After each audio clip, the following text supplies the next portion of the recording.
And I remember Kurt saying in an interview, I think it was around about that time, he always missed in TNA. He was kind of quite serious for like 90% of the time. He was the wrestling machine. He had the great 5-star matches, but he missed kind of being the, I guess, the goofball that he did a lot in WWE.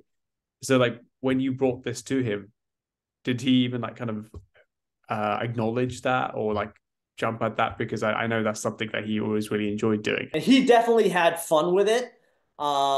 He was, I would say, around that time period, to be totally candid, he was still going through a difficult period in his life. He had Mm. not totally come through on the other side yet. He was amazing for dealing with all those things he was dealing with. He was amazingly professional. He was amazingly nice. You know, it's was the inception of my relationship with him. It's why I even wanted to move on and do a documentary about him in the future because I liked who he was.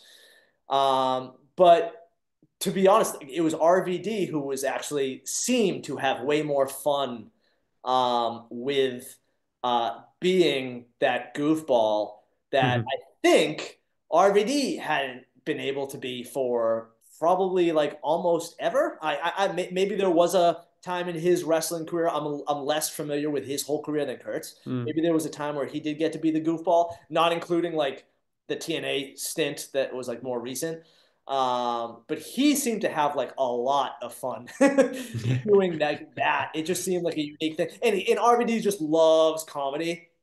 Yeah. He even did his own stand up for a while, you know. Yes. Yes. He might even still be doing it for all I know. And he's pretty good. You know, he's a funny guy. He tells funny stories. When you're with him one on one, he's funny. When you're with Kurt one on one, they're both funny. So yes, I do think they both had a blast with it. But you know, just because of where they were in life at the time, I think RVD like had almost a little bit more of a blast with it.